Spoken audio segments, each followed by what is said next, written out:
Hello everyone. Today I want to talk about something almost every single person I know has experienced, but very few actually understand.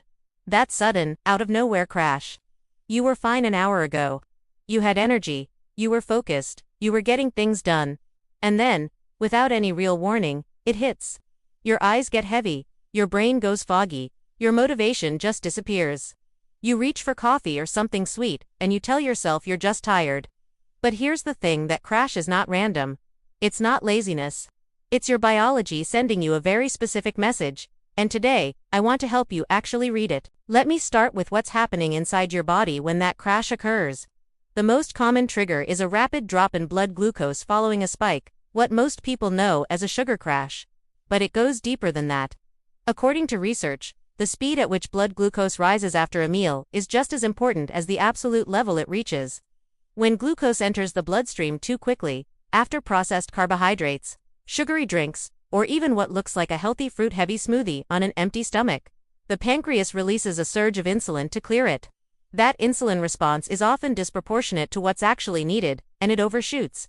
Glucose drops faster than it rose, and your brain, which runs almost exclusively on glucose, goes into a kind of emergency low-fuel state. That is the crash.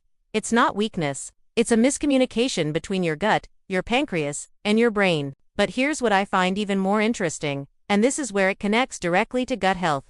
According to research, the composition of your gut microbiome influences how your body processes glucose in ways that are entirely individual. Two people can eat the exact same meal and produce completely different blood sugar responses.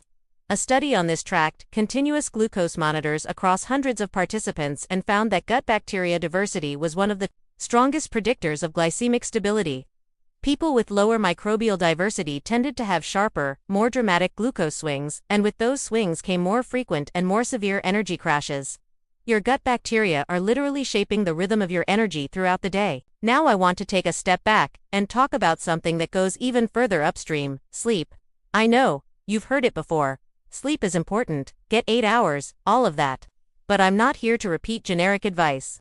I want to specifically talk about what one bad night of sleep does to your glucose metabolism the very next day, because the research here is genuinely alarming.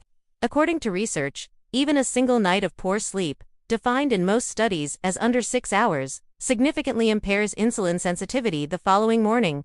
What that means in practice is that the same breakfast you eat after a well-rested night will spike your blood sugar considerably higher after a poor night.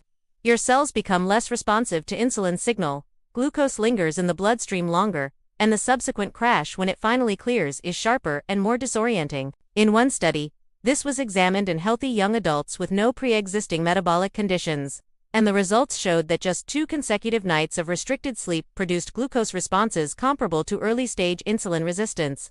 2 nights. This is not a chronic disease story. This is a Tuesday and Wednesday story for most college students and young professionals. And the cruel irony is that when you're sleep-deprived, your cravings shift heavily toward high-sugar, high-fat foods driven by elevated ghrelin and suppressed leptin, so you're more likely to eat the exact foods that will make the crash worse, precisely when your body is least equipped to handle them. There's another piece to this that almost never gets mentioned in casual conversation: the role of cortisol timing. Your cortisol naturally peaks in the morning. This is called the cortisol awakening response, and it helps mobilize glucose, sharpen focus, and get your body ready to function. By early afternoon, cortisol levels naturally decline. Now combine that biological dip with a high carbohydrate lunch, a poor night of sleep, or even just chronic background stress, and you have a perfect storm for the 2 or 3 p.m. crash.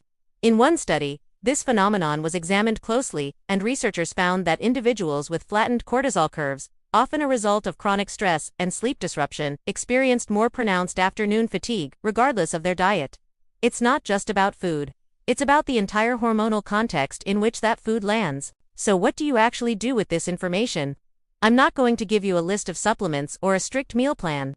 What I will say is this: the crash is a pattern, and patterns can be changed once you understand them. Paying attention to what you ate before a crash, how long it had been since your last meal, how well you slept, and how stressed you were that morning. This kind of self-awareness is genuinely more powerful than any quick fix. According to research, even modest increases in dietary fiber intake over just a few weeks led to measurable improvements in glycemic variability and self-reported energy stability. Small, Consistent changes in what you eat, and when you eat it, can fundamentally alter the rhythm of how you feel. Your body isn't randomly failing you in the middle of the afternoon. It's operating exactly as designed, responding to signals you've been sending it all day. The crash is the consequence of those signals. And the good news is that you have far more control over those signals than you might think. I hope this gave you something to think about the next time you reach for that 3 p.m. coffee. Leave your questions in the comments. I genuinely read every single one. If this resonated with you, hit the like button and share it with someone who crashes harder than their laptop. And if you're new to Nutriflow, this is exactly the kind of content we make here. Real science, real context, no fluff. Subscribe and hit the bell so you don't miss what's coming next. See you in the next one.